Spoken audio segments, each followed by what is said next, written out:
Olá, querido estudante, você que assiste às aulas Paraná, que satisfação imensa chegar aqui e fazer mais uma aula para você. Eu sou o professor Varley e junto com Enzo, o nosso intérprete, nós vamos fazer uma aula bem bacana para você. Na aula de hoje nós temos uma grande missão, né? Qual é a missão? Entendermos a segunda lei da termodinâmica. Ei, querido estudante, a segunda lei da termodinâmica, ela está atrelada com a construção das máquinas térmicas, as máquinas a vapor. Eu posso dizer para você com toda segurança que, assim, todos os conceitos atrelados ao calor têm a sua culminância na construção, na invenção das máquinas térmicas. Então vamos lá. Pessoal, o que nós vimos? Nós vimos vários conceitos. Olha só, nós vimos trabalho, nós vimos energia interna, nós vimos calor, nós vimos temperatura, nós vimos vários conceitos. E nesta aula nós vamos ter que amarrar esses conceitos. Nós vimos as transformações gasosas e inclusive eu trago aqui até uma brincadeira para você. A nossa aula tem a ver com o ato de você fazer um bolo. Um bolo é gostoso, sim ou não? Todo mundo gosta de bolo. Se você não gosta, tudo bem. Mas assim, você quer fazer um bolo. Então o que você faz? Você vai lá, você pega a farinha, você pega o ovo, você pega o leite, você pega os diferentes ingredientes. E pessoal, depois que você arrumou todos os ingredientes, aí você faz o bolo. É basicamente isso que nós vamos fazer com a aula de hoje. Nós vimos vários conceitos e no final nós temos que sair com o nosso bolo, né? No final nós vamos falar das máquinas térmicas. É claro, né, pessoal? Veja, olha que interessante. O bolo, quando você junta todos os ingredientes, ainda é possível você separar esses ingredientes, não é verdade? Mas depois ele é feito, não tem como você retirar. É mais ou menos o que nós vamos fazer com uma máquina térmica. Nós temos os diferentes ingredientes, pessoal, estudamos separadamente trabalho, energia interna, primeira lei da termodinâmica e agora nós vamos avançar. Pessoal, a segunda lei da termodinâmica. Os físicos, eles sabiam que se o gás consegue empurrar um êmbolo, imagine você, se o gás consegue empurrar a tampa de um êmbolo, então ele deve ser capaz de empurrar um pistão. O pistão, se você não sabe, o motor de um carro, ele tem pistões lá dentro. Ele funciona como se fosse alavancas, como se fosse braços. Um vai, o outro volta. Aí esse que voltou vai e outro volta e você tem ali um movimento. E esse movimento de vai e vem dos pistões é transmitido através da associação de polias até as rodas e desse jeito o carro se move. Ou ainda, o movimento desses pistões pode fazer com que a hélice de um navio gire e aí nós temos os navios a vapor. Claro, pessoal, isso foi uma descoberta muito grande para a física porque isso mudou a humanidade. Ocorreram, em cima da construção das máquinas a vapor, ocorreu a Revolução Industrial. Não é verdade? Então vamos lá. Segunda lei da termodinâmica. Os físicos, pessoal, eles queriam que o sistema usando calor, eles queriam que esse sistema pegasse todo esse calor e realizasse trabalho. Pessoal, mas não foi isso que ocorreu. Não foi isso que ocorreu. Eles viram, pessoal, depois de muita tentativa, que para você construir um sistema em que ele recebendo calor, ele realize totalmente em trabalho útil esse calor, eles viram que isso não é possível. E isso virou uma lei. A segunda lei da termodinâmica, pessoal, nós temos dois enunciados, um de Kelvin Planck e o outro o enunciado de Clausius. Pessoal, eu vou traduzir para você. Eu quero deixar simples para você. A segunda lei é um enunciado que diz assim: é impossível você ter uma máquina térmica que, operando em ciclos, que ela tenha um rendimento de 100%. Pessoal, isso é impossível, porque o calor ele sempre vai escapar.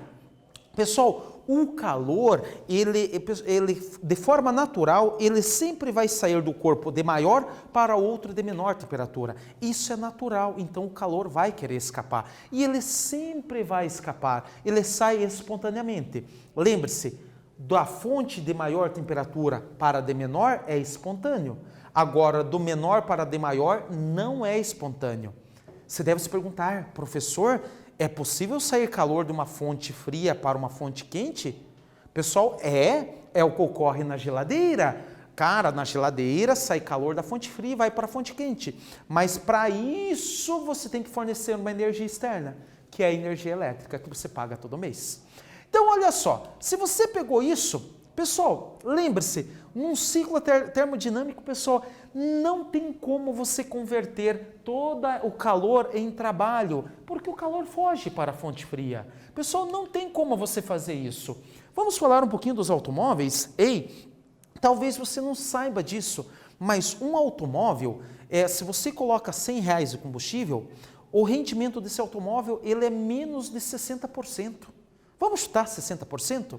Você pode pesquisar, aí na faixa de 60%, ou seja, cada R$100 de combustível que você coloca, 60 ele vai usar para mover-se. E o restante ele usa para resfriar, porque ocorre uma transformação gasosa ali, né? Ocorre uma explosão. Tanto é que parte do valor do combustível que você colocou, ele é utilizado para resfriar. Tem que resfriar o motor, senão ele derrete. Então, olha só que interessante. Então, o calor, ele sempre, pessoal, veja, ele sempre vai procurar a fonte fria. Lá dentro do motor é a fonte quente, onde ocorre a explosão, e ele vai perder calor para o ambiente. Esse calor é energia, é parte do dinheiro que você abasteceu, então ele perde em forma de calor. Os carros elétricos, pessoal, olha só, o carro elétrico, acredite, o carro elétrico ele tem um bom rendimento. Só que ainda ele tem um valor muito caro. O valor de um carro elétrico, pessoal, não é barato, mas ele tem um rendimento maior do que os carros a combustível. Lá no futuro, pessoal, esse é o futuro, nós teremos aí vários carros elétricos, né? Até a indústria automobilística conseguir deixar esse automóvel mais acessível para toda a população, ainda vai demorar, mas esse é o futuro. Pessoal, o motor a combustão interna. Eu já mencionei do motor a combustão interna. Você sabe que ali dentro ocorre uma transformação gasosa. Ali é injetado, né, um pouquinho de vapor de combustível, né, de gasolina, e ali tem um sistema, um equipamento, um dispositivo chamado vela. Eu conheço por vela. E ali sai uma faísca. É onde ocorreu a faísca, explode esse vapor de combustível. Ocorreu uma reação. E essa reação, ela vai empurrar o pistão. Lembra do pistão? E o pistão, ele vai se mover, e é esse movimento que faz com que o carro se mova. É bem verdade que o rendimento de um motor, pessoal, a combustão não é muito grande, né? Como eu mencionei. Os carros antigos, o rendimento era menor do que os carros modernos, tá? O carro antigo fazia um barulhão. Aquele barulho é perda de energia em forma de som. Os carros de hoje, né, pessoal, eles pouco barulho fazem, né? Então, diminuiu-se muito a perda de energia em forma de som. Pessoal, então tá, vamos pensar um pouquinho aqui no motor a vapor. Pessoal, no motor a vapor você tem duas partes essenciais, que é a fonte quente e que é a fonte fria. Basicamente, a fonte quente, a fonte fria. O calor que é gerado na fonte quente, nesse caso, pessoal, vamos pensar, o calor ele é fornecido por queima de carvão, ou queima de qualquer outro combustível. Este calor gerado, parte desse calor ele vira trabalho e parte ele é jogado fora. Quando eu falo jogado, ei querido aluno, não é que ele joga, é que ele perde mesmo, naturalmente, ocorre uma perda. E é claro, né, pessoal, então nós sabemos que a fonte quente é o calor Q1, a fonte fria é o calor Q2, é onde ocorre a perda de calor. E o motor, pessoal, ele vai realizar um trabalho útil. Pessoal, olha só que interessante. Isso aqui a gente tem que pensar, ó, calor de fonte quente, trabalho é o 2 e o calor lançado na fonte fria é a parte 3. Se você pegou essa ideia, eu posso escrever, né, pessoal, uma pequena equação. O trabalho realizado é o calor que entrou menos o calor lançado. Vamos pensar? Se ele entrou 100 joules de calor, ele jogou 30 fora, você concorda que o trabalho é 70? Veja só, 70 é igual a 100 menos 30. É assim que você trabalha dentro dessa ideia das máquinas térmicas. Se você pegou essa parte, vamos fazer um exercício bem simples. Ele fala assim, o motor recebe em cada ciclo cerca de 1000 calorias de energia. E ele perde para a fonte fria 70 calorias. Podemos determinar que o trabalho equivale a... Pessoal, quanto de trabalho ele realiza? Tome cuidado, 1 caloria é 4 joules. Você terá um tempo e daqui a pouco nós vamos retornar com a solução desse exercício.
Então, pessoal, vamos fazer a correção? Olha só, ele te deu, pessoal, ele te deu tudo que você precisa. Ele diz que uma fonte recebe 1000 calorias, perde 700 e ele perde o trabalho, só que ele quer em joule. Então, como é que você resolve esse exercício? Olha que simples. Pessoal, primeiro, você sabe que você precisa transformar essas calorias em joule. Se uma caloria vale 4 joules, 1000 calorias valem 4000 joules. É só multiplicar por 4. Então, pessoal, se ele perdeu 700 calorias, multiplica por 4 e você sabe que ele perdeu, então, 2800 joules. Então, como é que você acha que calcula o trabalho? Você faz a diferença. Se entrou 4000 e ele jogou 2800 fora, sobrou 1200 joules de energia. Esse foi o trabalho utilizado. Beleza? Se você pegou essa parte, vamos fazer mais uma atividade? Nessa atividade ele fala assim: o Jornal da Cidade lança uma notícia bombástica. Foi inventado um motor de energia infinita, em que você abastece apenas uma vez, depois nunca mais. E o melhor, você pode escolher esse abastecimento com gasolina, se quiser um ronco irado, ou com eletricidade. Essa notícia é verdadeira? Pessoal, você terá um tempinho. Eu espero que você acerte.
Então, caro estudante, vamos fazer a correção? Eu tenho certeza que você acertou esse exercício. Pessoal, tem como você construir algo que fique infinitamente, você abastece uma vez e nunca mais termina o combustível? Pessoal, olha, a física por muito tempo ela buscou essas ideias de, sabe, de tentar achar um sistema que se autoalimentasse. Claro, aqui nesse caso, você vai colocar combustível, mas pessoal, não tem nada que tenha um rendimento de 100%. Na natureza, pessoal, sempre ocorre uma perda de energia. E é claro, isso que não tem como, pessoal, sempre você vai ter uma certa perda. Então, se você vai perdendo um pouco de energia, o combustível ele vai acabando. Então, não tem como ele se autoalimentar. Inclusive, o Leonardo da Vinci, ele construiu teve uma ideia de construir uma roda que se movimentasse infinitamente. Pessoal, ela até gira por bastante tempo, mas uma hora ela para. Se você colocar essa roda, qualquer sistema, pessoal, se não tiver uma energia externa mantendo esse movimento, uma hora ela vai parar. Vai ter o ar atmosférico, vai gerar atrito e uma hora ela vai parar. Não é verdade? Então, se você pegou isso, o que nós vimos nessa aula? Nessa aula nós falamos da segunda lei da termodinâmica. E olha, eu quero fazer um paralelo com a primeira. A primeira lei é uma equação, né? É uma equação.